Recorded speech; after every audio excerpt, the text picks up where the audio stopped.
Next जो हमारी last video का लास्ट क्वेश्चन था वो था पीडीएफ की फुल फॉर्म। तो पीडीएफ की फुल फॉर्म होती है पोर्टेबल डॉक्यूमेंट फॉर्मेट। पी से पोर्टेबल, डी से डॉक्यूमेंट, एफ से फॉर्मेट। बेसिकली जब हम मोबाइल में या किसी भी इलेक्ट्रॉनिक ऐप के थ्रू या किसी भी इलेक्ट्रॉनिक डिवाइस के थ्रू जब हम एक जगह से दूसरी जगह ये डॉक्यूमेंट के फॉर्म में जो पोर्ट करते हैं, दैट इज़ भेजते हैं, तो मतलब पोर्टेबल है ये एक डॉक्यूमेंट जो पोर्ट किया जा सकता है, एक जगह से दूसरी जगह भेजा जा सकता है और एक डॉक्यूमेंटल फॉर्मेट है। तो पीडीएफ की फुल फॉर्म होती है portable documental format. So hello guys, ये हमारी सेकेंड वीडियो है और इसमें हम आपके साथ प्रेजेंट हैं एक करंट अफेयर का पार्ट लेके, जो कि हर एग्ज़ाम पॉइंट ऑफ व्यू से इम्पॉर्टेंट होता है। तो आज जो हम पढ़ेंगे वो विशाखापट्टनम गैस ट्रेजेडी के बारे में पढ़ेंगे। सो फटाफट हम स्टार्ट करते हैं। विशाखापट्टनम गैस ट्रेजेडी को हम विजाक गैस ट्रेजेडी भी कहते हैं। ये 7 मई 2020 में हुई है। सुबह सुबह के टाइम पे माना जाता है कि गैस ट्रेजेडी हुई। तो हम जानेंगे कि विशाखापट्टनम जो गैस ट्रेजेडी हुई वो किस केमिकल प्लांट में लीकेज के कारण हुई। तो एक केमिकल प्लांट है, that is LG came polystyrene plant. यहाँ पे एक पॉलीस्टाइरीन नामक एक कंपाउंड है, इसका प्रोडक्शन होता है। तो पॉलीस्टाइरीन क्या है अभी हम जानेंगे उसके बारे में, लेकिन एक केमिकल प्लांट है पॉलीस्टाइरीन प्लांट। यहाँ पे बेसिकली जो स्टाइरीन गैस है वो जब लीक हुई तब ये ट्रेजेडी हुई।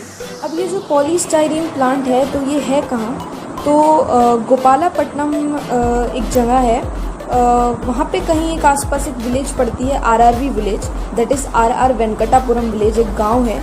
उसी के आसपास ये कहीं पॉलीस्टाइरीन प्लांट था जहाँ से ये गैस लीक हुई है, स्टाइरीन। एंड ये जो प्लांट है, ये जो विलेज है, ये अप्रॉक्सीमेटली विशाखापट्टनम से 15 किलोमीटर की दूरी पे है, 15 किलोमीटर अवे है। एंड विशाखापट्टनम सभी जानते हैं आंध्र प्रदेश में है। तो बेसिकली ये विशाखापट्टनम की गैस ट्रेजेडी है, जो कि गोपालापट्टनम के पास एक विलेज है, एक गांव है, RRV village, RR Venkatapuram village, वहाँ पे ये हादसा। इसे याद करेंगे कि रवि एंड गोपाल दो लड़के हैं, जो एक लड़की अपने ही गांव की एक लड़की विशाखा को देखकर स्टाइल मारते हैं। तो Ravi that is RRV village, that is RR Venkatapuram village, Gopal that is Gopalapatnam के पास, Vishakha that is Visakhapatnam gas tragedy, style मारते हैं दैट इज़ स्टाइरीन। तो विशाखापट्टनम गैस ट्रेजेडी में स्टाइरीन गैस लीक हुई, कहाँ हुई? आरआरवी विलेज, गोपालापट्टनम के पास। तो रवि एंड गोपाल विशाखा को देखकर स्टाइल मारते हैं। तो अब जो पॉलीस्टाइरीन है जो इस केमिकल प्लांट में बनता था वो किस काम आता है, तो सबसे पहले इसका जो केमिकल फार्मूला होता है वो होता है C8H8 का होल N, जहाँ पे N कुछ भी हो सकता है, 1 2 3 4। तो पॉलीस्टाइरीन का जो केमिकल फार्मूला है वो है C8H8 का होल N। पॉलीस्टाइरीन एक बहुत ही वर्सटाइल प्लास्टिक है, आप ये कह सकते हैं। बेसिकली ये एक प्लास्टिक का फॉर्म है। ये कई अप्लायंसेस बनाने के काम आता है, जैसे कि रेफ्रिजरेटर के बनने में इसका काफ़ी यूज़ होता है। कई इलेक्ट्रॉनिक पार्ट्स बनाने में इसका काम आता है। जो डिस्पोजेबल कप्स होते हैं उसमें इसको एज अ रॉ मटेरियल इस्तेमाल किया जाता है। और कई फूड पैकेजिंग में भी जो है हमारा पॉलीस्टाइरीन यूज़ होता है। तो जो पॉलीस्टाइरीन है वो इस केमिकल प्लांट में बनता है। अब जो गैस लीक हुई है, कौन सी गैस लीक हुई, तो स्टाइरीन गैस लीक हुई, जिसके वजह से विशाखापट्टनम में ये गैस ट्रेजेडी हुई, जिसमें कई लोग अफेक्टेड हुए। तो अब हम जानते हैं कि स्टाइरीन क्या है। तो स्टाइरीन का सबसे पहले जो केमिकल फार्मूला होता है वो होता है C8H8।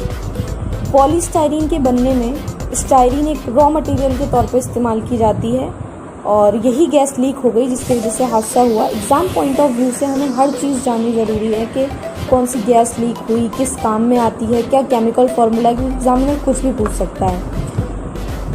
तो ये एक स्टाइरीन एक ऑर्गेनिक कंपाउंड है। ये बेंजीन का डेरिवेटिव है। बेंजीन से ही ये जो स्टाइरीन है बनता है। एक फ्लेमेबल लिक्विड है, दैट इज़ एक ऐसा लिक्विड है जो आसानी से आग पकड़ लेता है। इसको फैक्ट्रीज़ में लिक्विड फॉर्म में स्टोर किया जाता है। बहुत जल्दी ही इवोपरेट हो जाता है, भाप बन के उड़ सकता है। ये कहाँ कहाँ है, तो जो व्हीकल्स होती हैं उनके एग्जॉस्ट में से निकलती है स्टाइरीन गैस। सिगरेट स्मोकिंग से भी जो सिगरेट का धुआं होता है उसमें से भी स्टाइरीन गैस निकलती है। कई फूड में नेचुरली स्टाइरीन प्रेजेंट होती है, जिसमें कई फ्रूट्स में, कई फलों में, कई सब्जियों में, कई वेजिटेबल्स में, मीट में और कई बेवरेजेस में, टी कॉफ़ी वगैरह में कई जगह ऐसा है जो styrene as a natural compound present होती है।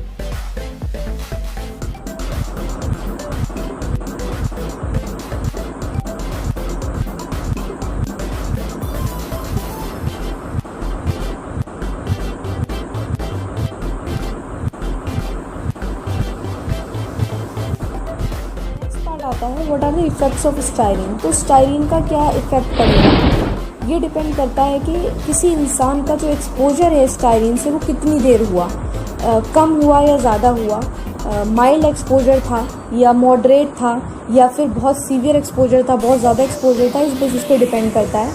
जैसे सबसे पहला अगर हम पढ़ें तो अगर किसी इंसान का जो स्टायरीन एक्सपोजर है वो माइल्ड टू मॉडरेट है, हल्का फुल्का एक्सपोजर हुआ है, तो क्या उसके इफ़ेक्ट्स होते हैं। तो नेसल इरिटेशन, दैट इज़ नाक में इरिटेशन होगी। दूसरा थ्रोट इरिटेशन, जो गले में खराशें होंगी, अजीब सा लगेगा, इरिटेशन होगी। तीसरा है कफिंग, कफ होगा। ब्रीदिंग डिफ़िकल्टी, दैट इज़ सांस लेने में इंसान को दिक्कत होगी। हेडेक, सर में दर्द होगा। और डिफ़िकल्टी इन वॉकिंग, चलने में दिक्कतें आएंगी, आप सही से चल नहीं पाओगे, आप एक शराबी की तरह चलोगे।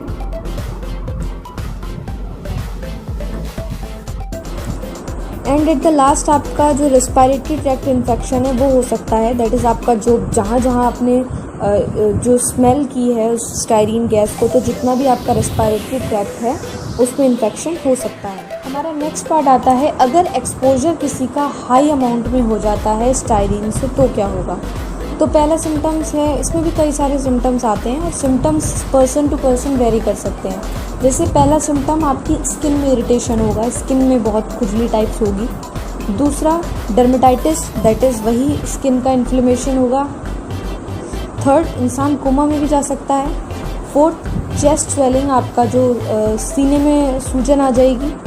फिर बर्निंग इन आइज़, आँखों में बहुत बर्निंग सेंसेशन होगा जिसकी वजह से एक्सेसिव टीयरिंग, दैट इज़ बहुत ज़्यादा आंसू आने लगेंगे आँखों में।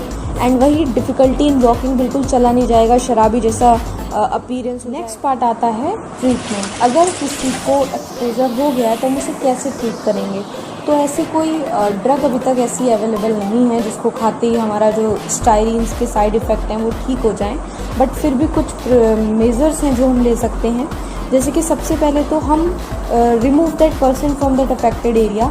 जहाँ भी स्टायरीन का एक्सपोजर है आप फटाफट उस इंसान को वहाँ से हटा दीजिए, जिससे और ज़्यादा स्टायरीन उसके अंदर ना जा पाए। फटाफट उसकी जो आँखें हैं वो पानी से साफ़ कीजिए, that is wash eyes with water, जिससे कि और ज़्यादा आँखों में इरिटेशन ना हो, और ज़्यादा जो स्टायरीन है वो अंदर ना जाए या जितनी है वो इरिटेशन ना कॉज कर पाए। उसकी स्किन को साफ़ करने के लिए आप टिश्यू इस्तेमाल कर सकते हैं या वाटर से साफ़ कर सकते हैं, जिससे कि जो स्किन में स्टायरीन है वो हट जाए। कई लोगों की अगर एक्सपोजर हाई हो गया है तो उन्हें सांस लेने में दिक्कत आ सकती है, तो कई लोगों को ऑक्सीजन थेरेपी की ज़रूरत होती है, तो इसे ऑक्सीजन थेरेपी दी जा सकती है।